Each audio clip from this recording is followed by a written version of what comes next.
अध्याय 6 उपनिवेशवाद और शहर। एक शाही राजधानी की कहानी। औपनिवेशिक शासन में शहरों का क्या हुआ? गांवों की जीवन शैली ब्रिटिश सत्ता की स्थापना के पश्चात कैसे परिवर्तित हो गई, यह सब आप अध्ययन कर चुके हैं। इसी समय शहरों में क्या चल रहा था, यह इस बात पर निर्भर करता है कि हम कस्बे अथवा शहर की चर्चा कैसे करते हैं। मंदिरों के शहर मदुरै का इतिहास ढाका जैसे उत्पादक शहरों अथवा अनेक प्रकार के काम करने वाले कस्बों से बिल्कुल भिन्न होगा। पश्चिमी दुनिया के अधिकांश क्षेत्रों में आधुनिक शहर औद्योगिकरण के साथ सामने आए थे। लीड्स तथा मैनचेस्टर जैसे औद्योगिक शहर ब्रिटेन में 19वीं और 20वीं शताब्दी में तीव्रता से आगे आए, क्योंकि कई लोग नौकरी, मकान और दूसरे सुविधाओं की आशा में इन शहरों की ओर कूच कर रहे थे। लेकिन 19वीं सदी में भारतीय शहर पश्चिम यूरोप के शहरों की तरह तेजी से क्यों नहीं फैले? कलकत्ता, बंबई तथा मद्रास का महत्व 18वीं सदी के आखिर में प्रेसिडेंसी शहरों के रूप में बढ़ रहा था। ये शहर भारत में ब्रिटिश सत्ता के केंद्र बन गए थे। उसी दौरान बहुत से दूसरे शहर कमजोर पड़ते जा रहे थे। कुछ विशेष चीज़ों का उत्पादन करने वाले बहुत से शहर इसलिए पिछड़ गए क्योंकि वहां बनने वाली वस्तुओं की मांग घट गई थी। जब व्यापार नए इलाकों में केंद्रित होने लगा तो पुराने व्यापारिक केंद्रों और बंदरगाहों की स्थिति भी बदल गई। इसी तरह जब अंग्रेजों ने स्थानीय राजाओं को परास्त कर दिया और शासन के नए केंद्र बन गए तो क्षेत्रीय सत्ता के पुराने केंद्र भी गिर गए। इस प्रक्रिया को विशहरीकरण कहते हैं। 19वीं सदी में मछलीपट्टनम, सूरत तथा श्रीरंगपट्टनम इत्यादि शहरों का काफ़ी अधिक विशहरीकरण हुआ। 20वीं शताब्दी के आरंभ में सिर्फ 11% लोग ही शहरों में रहते थे। ऐतिहासिक शाही शहर दिल्ली एक छोटा सा धूल भरा कस्बा भर रह गया था। लेकिन 1912 में जब यह ब्रिटिश भारत की राजधानी बना तब इसमें फिर से जान आ गई। आइए दिल्ली की कहानी पढ़कर जाने की औपनिवेशिक शासन के चलते यहाँ क्या हो रहा था। चित्र 1, मछलीपट्टनम का एक दृश्य। 1672 मछलीपट्टनम 17वीं शताब्दी में एक प्रमुख बंदरगाह के रूप में विकसित हुआ। 18वीं सदी के अंत में जब व्यापार बंबई, मद्रास और कलकत्ता के नए ब्रिटिश बंदरगाहों पर केंद्रित होने लगा तो उसका महत्व कम होता गया। प्रेसिडेंसी शासन की सुविधा के लिहाज से औपनिवेशिक भारत को 3 प्रेसिडेंसी बंबई, मद्रास और बंगाल में बांट दिया गया था। ये तीनों प्रेसिडेंसी सूरत, मद्रास और कलकत्ता में स्थित ईस्ट इंडिया कंपनी की फैक्ट्रियों, व्यापारिक चौकियों को ध्यान में रखकर बनाई गई थी। शहरीकरण वह प्रक्रिया जिसमें लोग ज़्यादा से ज़्यादा शहरों और कस्बों में जाकर रहते हैं। नई दिल्ली से पहले और कितनी दिल्लियां थीं? दिल्ली को हम आधुनिक भारत की राजधानी के रूप में जानते हैं, लेकिन क्या आपको ज्ञात है कि यह शहर 1000 वर्ष से भी अधिक समय तक राजधानी रह चुका है। इस अवधि में इसमें छोटे मोटे परिवर्तन भी आते रहे हैं। यमुना नदी के बाएं किनारे पर लगभग 60 वर्ग मील के छोटे से क्षेत्र में कम से कम 14 राजधानियां समय समय पर बसाई गई। आधुनिक दिल्ली में घूमने पर आप इन सभी राजधानियों के अवशेष देख सकते हैं। इनमें 12वीं से 17वीं शताब्दी के बीच बसाए गए राजधानी शहर सभी उल्लेखनीय हैं थे। इन सभी राजधानियों में सबसे शानदार राजधानी शाहजहां द्वारा बसाई गई थी। शाहजहानाबाद की स्थापना 1639 में आरंभ हुई थी। इसके अंदर एक किला महल तथा साथ में सटा शहर था।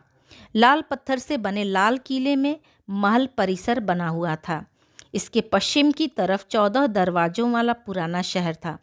चांदनी चौक तथा फैज बाजार की मुख्य सड़कें बहुत चौड़ी थी, जिससे वहां से शाही यात्राएं सरलता से गुजर सकती थीं।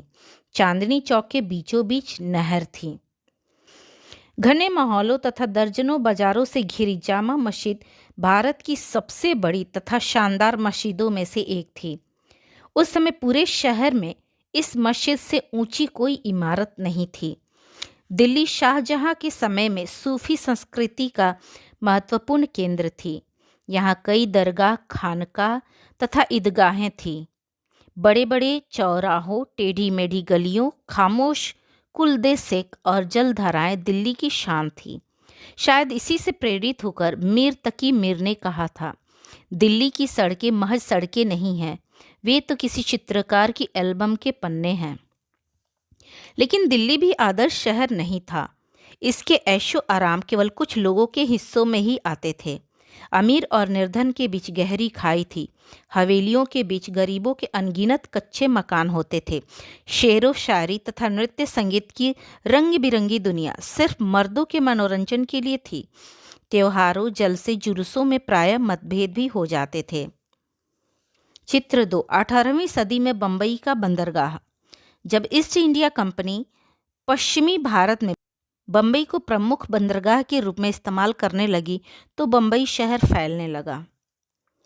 दरगाह, सूफी संत का मकबरा, खानकाह, यात्रियों के लिए आराम घर और ऐसी जगह जहां लोग आध्यात्मिक मामलों पर चर्चा करते हैं, संतों का आशीर्वाद लेते हैं या नृत्य संगीत कार्यक्रमों का मजा लेते हैं। ईदगाह, मुसलमानों का खुला हुआ प्रार्थना स्थल जहां सार्वजनिक प्रार्थना और त्योहार मनाए जाते हैं। कुलदेसिक, वह रास्ता जो एक जगह जाकर बंद हो जाता है। चित्र 3, 19वीं सदी के मध्य में शाहजहानाबाद की एक तस्वीर। बाईं ओर आप लाल किला देख सकते हैं। शहर को घेरने वाली दीवारों को गौर से देखें। बीचों बीच चांदनी चौक का मुख्य रास्ता देखा जा सकता है। देखिए, यमुना नदी लाल किले से सटकर बह रही है। अब इसका रास्ता कुछ बदल गया है। जहां नाव किनारे की तरफ बढ़ रही है वह अब दरियागंज कहलाता है। दरिया का मतलब नदी और गंज का मतलब बाजार। चित्र 4, टॉमस डैनियल द्वारा बनाई दिल्ली स्थित जामा मस्जिद के पूर्व दरवाजे का चित्र 1795। मीनारों और पूरे गुंबदों वाली यह भारत की पहली मस्जिद है। चित्र 5, दिल्ली में निजामुद्दीन औलिया की दरगाह। नई दिल्ली का निर्माण। 1803 में अंग्रेजों ने मराठों को हरा करके दिल्ली पर अधिकार कर लिया था। ब्रिटिश भारत की राजधानी कलकत्ता थी, इसलिए मुगल बादशाह को लाल किले के महल में रहने की अनुमति थी। आज जो आधुनिक शहर हम देखते हैं, इसका निर्माण 1911 में तब आरंभ हुआ जब दिल्ली ब्रिटिश भारत की राजधानी बन गई।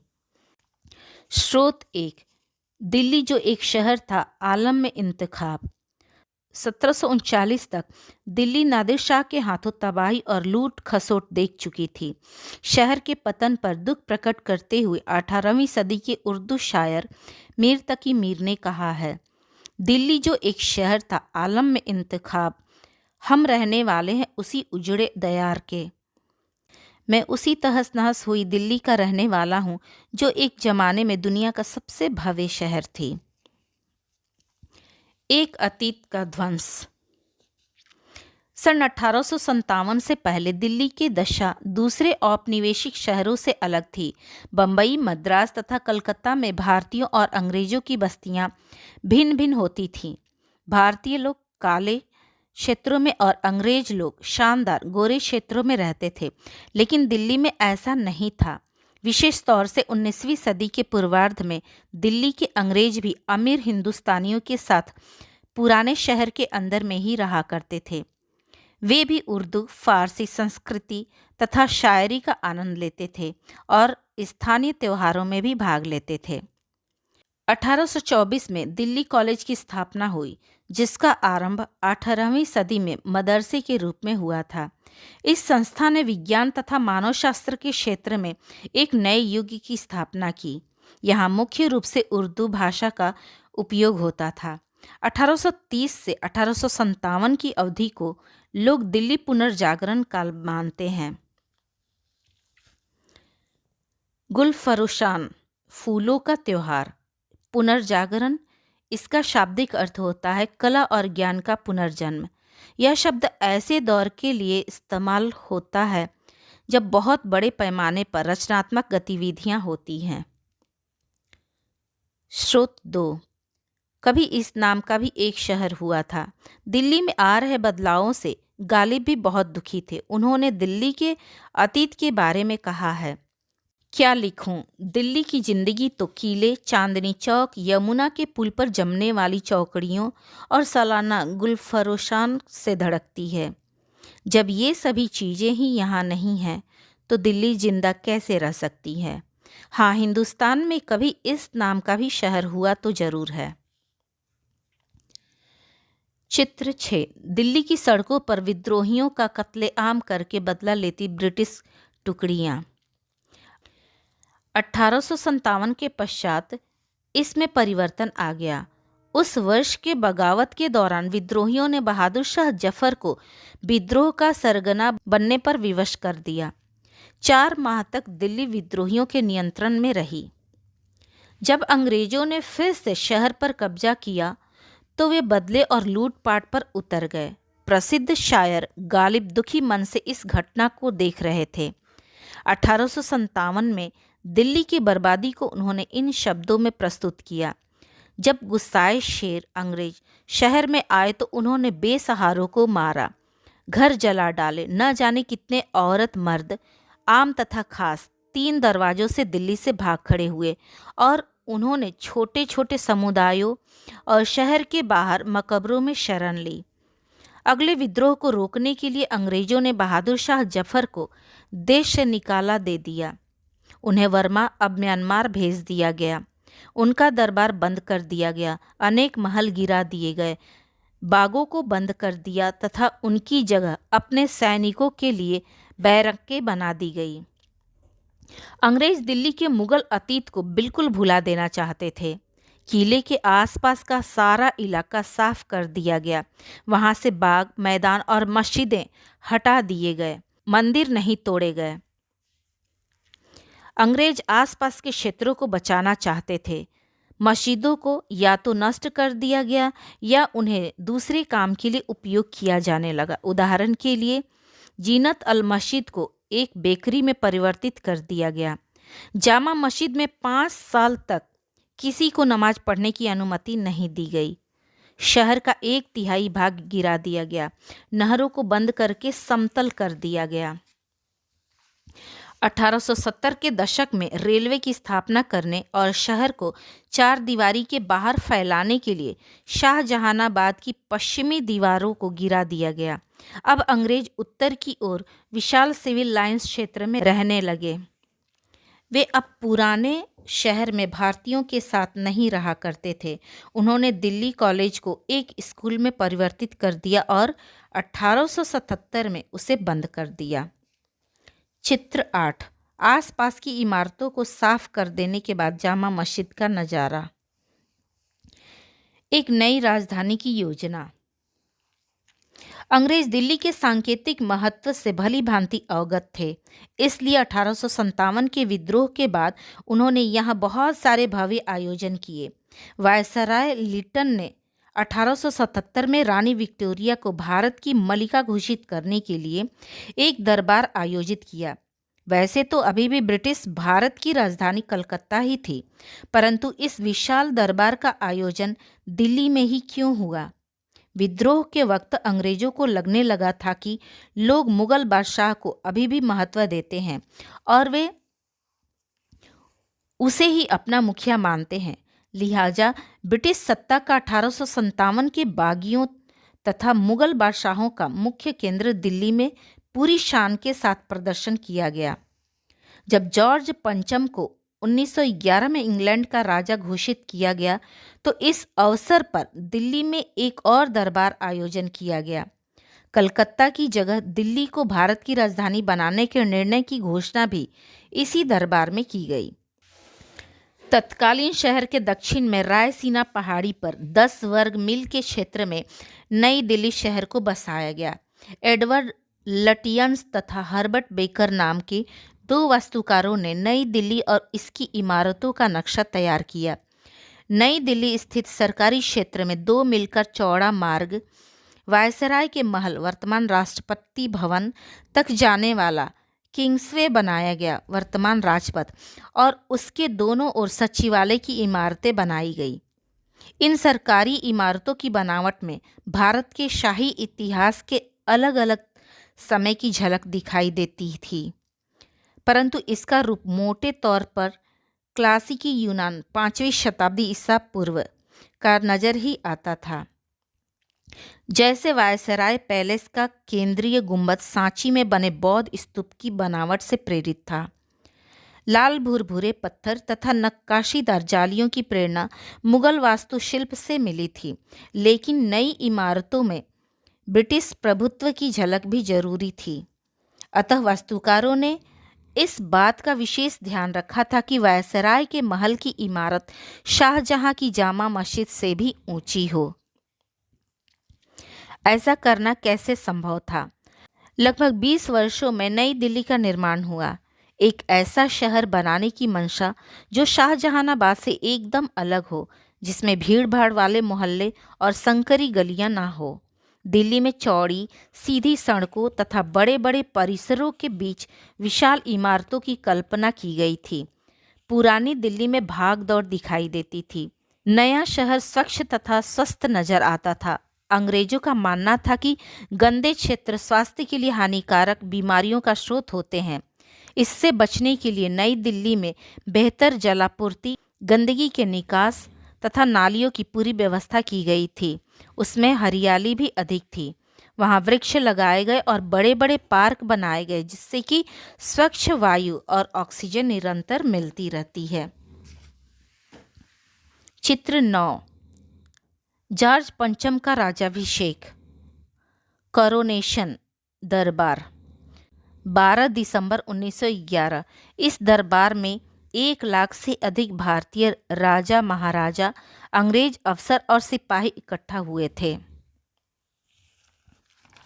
स्रोत 3। नई दिल्ली की कल्पना। निम्न कारणों से वायसराय हार्डिंग ने दिल्ली को राजधानी के रूप में चुना। यह बदलाव भारत के लोगों की कल्पना के अनुरूप था और भारतीय अपने देश में ब्रिटिश शासन को बनाए रखने के अदम्य संकल्प के रूप में इसकी सराहना करेंगे। वास्तुकार हर्बर्ट बेकर ने कहा, नई राजधानी अच्छे शासन और एकता का पाषाण नमूना होना चाहिए, जो ब्रिटिश शासन के तहत भारत के इतिहास में एक नई उपलब्धि है। भारत में ब्रिटिश शासन केवल शासन और संस्कृति की एक परत भर नहीं है, बल्कि यह एक उभरती हुई नई सभ्यता है, जिसमें पूर्व और पश्चिम के सबसे बढ़िया तत्वों का मिश्रण है। दिल्ली के वास्तुशिल्प में भी इस महान तथ्य की झलक मिलना आवश्यक है। विभाजन के समय जीवन। भारत के विभाजन के साथ 1947 में नई सीमा के दोनों तरफ आबादी बड़ी संख्या में विस्थापित हुई। परिणाम स्वरूप दिल्ली की आबादी बढ़ गई, लोगों के रोजगार बदल गए और शहर की संस्कृति एकदम पृथक हो गई। स्वतंत्रता और विभाजन के थोड़े समय पश्चात ही भीषण फसाद आरंभ हो गए। दिल्ली में हजारों की संख्या में लोग मारे गए और उनके घर बार लूटकर जला दिए गए। दिल्ली से पाकिस्तान जाने वाले मुसलमानों का स्थान पाकिस्तान से आए सिख तथा हिंदू शरणार्थियों ने ले लिया। शाहजहानाबाद में लावारिस मकानों पर अधिकार की नीयत से शरणार्थियों के झुंड घूमने लगे। कई स्थानों पर उन्होंने मुसलमानों को भाग जाने तथा अपनी संपत्ति बेचने के लिए मजबूर भी किया। इस दौरान दिल्ली के 2/3 मुसलमान पलायन कर गए थे, जिससे लगभग 44,000 मकान खाली हो गए। अनेक मुसलमान पाकिस्तान जाने की प्रतीक्षा में काम चलाऊ शिविरों में रहने लगे। दिल्ली उस समय शरणार्थियों का शहर कहलाने लगी थी। दिल्ली की आबादी में तकरीबन 5 लाख की वृद्धि हो गई। 1951 में यहाँ की आबादी 8 लाख से कुछ ही ज़्यादा थी। अधिकांश लोग पंजाब से आए थे। वे शिविरों, विद्यालयों, फौजी बैरकों तथा बाग बगीचों में रहने लगे। उनमें से कुछ को तो खाली पड़े घरों पर नियंत्रण करने का अवसर मिल गया। कई लोग शरणार्थी बस्तियों में रहने लगे। लाजपत नगर तथा तिलक नगर इसी समय बसी हुई बस्तियां हैं। दिल्ली में आने वालों की ज़रूरतों की आपूर्ति के लिए दुकान तथा स्टॉल खुल गए। अनेक नए स्कूल और कॉलेज भी खुल गए। जो लोग यहाँ से गए थे, उनके स्थान पर यहाँ शरणार्थियों की निपुणता तथा काम धंधे एकदम अलग थे। पाकिस्तान जाने वाले अनेक मुसलमान कारीगर, छोटे मोटे व्यापारी तथा मजदूर थे। दिल्ली आए नए लोग ग्रामीण भूस्वामी, वकील, शिक्षक, व्यापारी और छोटे दुकानदार थे। विभाजन ने उनके जनजीवन और उनके व्यवसाय को बदल दिया था। फेरी वालों, पटरी वालों, बढ़ई और लुहारों के रूप में उन्होंने नए रोजगार अपनाए। इनमें से बहुत से नए व्यवसायों में सफल भी रहे। पंजाब से आए लोगों के समूह ने दिल्ली के सामाजिक परिवेश को पूर्ण रूप से बदल दिया। उर्दू पर आधारित शहरी संस्कृति नई रुचियों और संवेदनशीलता में कहीं खो गई। पुराने शहर के भीतर। इस दौरान पुराने शहर अर्थात शाहजहानाबाद का क्या हुआ? प्राचीन काल में मुगलों के समय की प्रसिद्ध नहरों से घरों में न केवल पीने का स्वच्छ जल आता था, अपितु दूसरी घरेलू आवश्यकताओं के लिए भी पानी उपलब्ध हो जाता था। 19वीं सदी में जलापूर्ति और निकासी की इस बेहतरीन व्यवस्था को नज़रअंदाज किया जाने लगा। कुओं, बावड़ी की पारंपरिक व्यवस्था अस्त व्यस्त हो गई। घरेलू कचरे की निकासी करने वाली धाराएं भी क्षतिग्रस्त हो गई थीं। यह एक ऐसे समय की बात है जब शहर की आबादी तेजी से बढ़ रही थी। टूटी फूटी नहरों की वजह से इस तीव्रता से बढ़ती जनसंख्या की आवश्यकता पूरी करने के लिए पानी नहीं मिल रहा था। 19वीं सदी के आखिर में शाहजहानी नालियां बंद कर दी गई और उनकी जगह खुली नालियां बनाई गई। बहुत जल्द ही यह प्रणाली भी चरमराने लगी। धनी लोगों को सड़क किनारे बहती नालियों और उफनते खुले नालों की बदबू से परेशानी होने लगी थी। दिल्ली म्यूनिसिपल कमेटी एक अच्छी निकासी व्यवस्था पर धन खर्च नहीं करना चाहती थी। तथापि उसी समय नई दिल्ली क्षेत्र पर लाखों रुपए खर्च करके निकासी व्यवस्था में सुधार किया गया।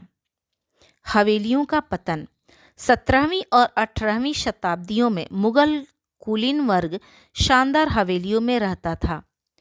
19वीं सदी के मध्य मानचित्रों को देखने पर ऐसी कम से कम 100 हवेलियां नजर आती है। ये चारों तरफ से दीवारों से घिरे दालान तथा झरनों वाली सुंदर इमारतें थीं। अनेक परिवार एक हवेली में रहते थे। सुंदर फाटक से भीतर जाने पर हवेली के भीतर आप एक खुले अहाते में पहुंच जाते थे। इसके चारों तरफ मेहमानों और कारोबारियों के लिए सार्वजनिक कमरे बने होते थे, जिनका उपयोग सिर्फ पुरुष ही करते थे। भीतरी दालान और कमरे परिवार की औरतों के लिए होते थे। हवेली के कमरों को अनेक कार्यों के लिए उपयोग किया जाता था। फर्नीचर बहुत कम उपयोग होता था। यहाँ तक कि 19वीं शताब्दी के मध्य तक भी कमर अल-दीन खान की हवेली में बहुत सी इमारतें थीं। उनमें गाड़ीवानों, तंबू लगाने वालों, डेरवाल, मशालची, खातेदारों, क्लर्कों, घरेलू नौकरों के रहने का प्रबंध था। बहुत सारे मुगल अमीर ब्रिटिश शासन के समय इन विशालकाय इमारतों को संभालने की स्थिति में नहीं थे। परिणाम स्वरूप हवेलियां बंटने लगीं। उनके हिस्सों को नीलाम किया जाने लगा। हवेलियों के जो हिस्से सड़क की तरफ खुलते थे वहां दुकानें तथा गोदाम बना दिए गए। बहुत सी हवेलियों पर नए उभरते व्यवसायी वर्ग ने अधिकार कर लिया। बहुत सारी हवेलियां मरम्मत न किए जाने के कारण बेकार हो गईं।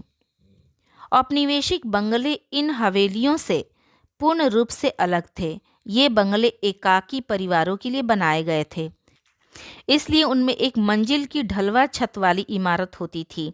ये बंगले सामान्यतः पर 1 अथवा 2 एकड़ के खुले स्थान पर बने होते थे। इनमें रहने, खाने तथा सोने के कमरे अलग अलग थे। अगले भाग में एक लंबा बरामदा होता था। कई बंगलों में 3 तरफ बरामदा बनाया जाता था। रसोई घर, अस्तबल तथा नौकरों के क्वार्टर मुख्य मकान से अलग बनाए जाते थे। घर की देखरेख के लिए दर्जनों नौकर होते थे। परिवार की औरतें अक्सर दर्जियों अथवा अन्य कारीगरों पर दृष्टि रखने के लिए बरामदे में बैठती थीं। नगर पालिका योजना बनाती है। 1931 की जनगणना से ज्ञात होता है कि पुराने शहर के क्षेत्र में काफ़ी भीड़ है। यहाँ प्रति एकड़ 90 लोग रहते थे, जबकि नई दिल्ली में प्रति एकड़ औसतन सिर्फ 3 लोग रहते थे। पुराने शहर की बिगड़ती स्थिति के बाद भी उनका विस्तार होता रहा। पुराने शहर के निवासियों के लिए रॉबर्ट क्लार्क ने 1888 में लाहौर गेट सुधार योजना के नाम से एक विस्तार योजना तैयार की। इसके लागू करने के पीछे यह योजना थी कि इन निवासियों को पुराने शहर से पृथक एक नए तरफ के चौराहा बाजार की ओर धकेला जाए। इस चौराहे पर चारों तरफ दुकानों की कल्पना की गई थी। इस पुनर्विकास में सड़कों के लिए जाल वाली संरचना निर्धारित की गई। सभी सड़कों की चौड़ाई, आकार तथा स्वरूप एक समान होना था। मोहल्लों की स्थापना के लिए भूमि को एक जैसे टुकड़ों में विभाजित कर दिया गया था। इस नए स्थान को क्लार्कगंज का नाम दिया गया। यह कभी पूरा नहीं हो पाया तथा उसने पुराने शहर को भीड़ से मुक्ति दिलाने में कोई मदद नहीं की। यहाँ तक कि 1912 में भी इन नए स्थानों पर जल आपूर्ति तथा निकासी की व्यवस्था अत्यंत शोचनीय थी। दिल्ली सुधार ट्रस्ट का गठन 1936 में किया गया। इस योजना के अंतर्गत धनी लोगों के लिए दरियागंज दक्षिण जैसे क्षेत्र बनाए गए। यहाँ पार्कों के आसपास रिहायशी मकान बनाए गए। मकानों के अंदर निजता की नई सोच के आधार पर जगह विभाजित की गई थी। अब बहुत से परिवार अथवा समूह एक स्थान पर नहीं रहते थे, अपितु मकान के अंदर एक ही परिवार के सभी सदस्यों के लिए भिन्न भिन्न कमरे होने लगे। दक्षिण अफ्रीका में हर्बर्ट बेकर। चित्र 16 और 17 को देखने पर आप पाएंगे कि इन दोनों इमारतों में काफ़ी समानता है, किंतु ये दोनों इमारतें एकदम अलग अलग महाद्वीपों की है। इसका क्या संकेत है? 1890 के दशक की शुरुआत में हर्बर्ट बेकर नामक युवा अंग्रेज वास्तुकार रोजगार की खोज में दक्षिण अफ्रीका पहुंचा। यहाँ वह केप टाउन के गवर्नर सेसिल रोड्स से मिला। बेकर के भीतर ब्रिटिश साम्राज्य के प्रति प्रेम तथा प्राचीन रोमन व यूनानी वास्तुशिल्प के प्रति प्रशंसा का भाव उत्पन्न किया। चित्र 17 में आप दक्षिण अफ्रीका में बसे प्रिटोरिया शहर की यूनियन बिल्डिंग देख सकते हैं, जिसकी रूपरेखा बेकर द्वारा बनाई गई थी। इसमें उसने प्राचीन प्रतिष्ठित वास्तुशिल्प के तत्वों का उपयोग किया था, जिसका इस्तेमाल बेकर ने नई दिल्ली स्थित सचिवालय भवन की योजना में भी किया। यूनियन बिल्डिंग भी नई दिल्ली में बने सचिवालय भवन चित्र 16 की तरह एक पहाड़ी पर बनी थी। क्या आपने गौर किया कि सत्ता में बैठे लोग नीचे से ऊपर की ओर देखने की बजाय ऊपर से नीचे की तरफ देखना ज़्यादा पसंद करते हैं? यूनियन बिल्डिंग और सचिवालय भवन दोनों का निर्माण शाही दफ्तरों के लिए हुआ था। अभ्यास। नई दिल्ली और शाहजहानाबाद की नगर योजना में 3 फर्क ढूंढें। शाहजहानाबाद दीवारों से घिरा शहर था, परंतु नई दिल्ली ऐसा नहीं था। शाहजहानाबाद में भीड़ भाड़ वाले मोहल्लों और कई संकरी गलियां थी। ये नई दिल्ली में नहीं थे। यहाँ सीधी और चौड़ी गलियां थी, जिनके दोनों ओर बंगले बने हुए थे। ये शानदार और भव्य बंगले एक बड़े मैदान के बीचों बीच बने होते थे। नई दिल्ली में जलापूर्ति और गंदगी इत्यादि निपटारे के अच्छी व्यवस्था थी। यहाँ वृक्ष तथा पार्क थे जो शुद्ध हवा और ऑक्सीजन की पूर्ति करते थे। विशहरीकरण का क्या मतलब है? व्यापारिक केंद्रों, बंदरगाहों और शहरों का पतन विशहरीकरण कहलाता है। अंग्रेजों ने दिल्ली में ही विशाल दरबार क्यों लगाया, जबकि दिल्ली राजधानी नहीं थी? 1857 के विद्रोह के दौरान अंग्रेजों ने अनुभव किया कि लोगों के लिए मुगल सम्राट आज भी बहुत महत्वपूर्ण है और वे उसे अपने नेता के रूप में देखते हैं। अतः मुगल सम्राट को नीचा दिखाने के लिए उन्होंने बहुत ठाट बाट के साथ एक ऐसे स्थान पर अपने दरबार का आयोजन किया जहाँ कभी मुगल सम्राट की तूती बोलती थी। इस प्रकार के दरबार के आयोजन का लक्ष्य ऐसी जगह पर ब्रिटिश सत्ता का प्रदर्शन करना था जहां 1857 में विद्रोहियों ने नियंत्रण कर लिया था। पुराना दिल्ली शहर ब्रिटिश शासन के तहत किस तरह बदलता गया? जलापूर्ति और नालों की सुविकसित व्यवस्था के रखरखाव की तरफ ध्यान नहीं दिया गया। कुआं तथा बावरी की व्यवस्था भी टूट चुकी थी। घर की गंदगी के निपटारे के लिए बनाई गई व्यवस्था को भी हानि पहुंची। जनसंख्या अव्यवस्थित रूप से बढ़ती रही, फलतः मोहल्ले भीड़ भाड़ वाले हो गए। शाहजहानी नालों को बंद कर दिया गया और सतह पर खुले नालों वाली एक नई व्यवस्था लागू हुई। सड़क के किनारे पड़े कूड़े से बदबू आती थी और खुले नाले से पानी बाहर सड़कों पर बहता रहता था। विभाजन से दिल्ली के जीवन पर क्या असर पड़ा? पाकिस्तान से आने वाले शरणार्थियों के कारण दिल्ली की जनसंख्या काफ़ी तीव्रता से बढ़ी। लोगों की नौकरियों में परिवर्तन आया तथा शहर की संस्कृति भी परिवर्तित हुई। दिल्ली की लगभग 2/3 आबादी पाकिस्तान चली गई तथा बाहर से लगभग 5 लाख लोग अचानक दिल्ली में आ गए। लाजपत नगर, तिलक नगर जैसी कॉलोनियां बनी। शरणार्थियों की ज़रूरतों को पूरा करने के लिए दुकान और स्टॉल लगाए गए। नए स्कूल कॉलेज खोले गए। दिल्ली में आने वाले शरणार्थियों का व्यवसाय अलग था। इनमें से कई वकील, ग्रामीण जमींदार, शिक्षक, व्यापारी तथा छोटे दुकानदार थे। उनके जीवन में बहुत बड़ा बदलाव आया। उन्हें बढ़ईगिरी और खोमचे लगाने जैसे काम कर अपनी जीविका चलानी पड़ी। पंजाब से आने वाले शरणार्थियों ने यहाँ के सामाजिक ताने बाने को बदल कर रख दिया। यहाँ की खाने का स्वाद बदल गया। इसी प्रकार के बदलाव वेशभूषा और कला इत्यादि के क्षेत्र में भी आए।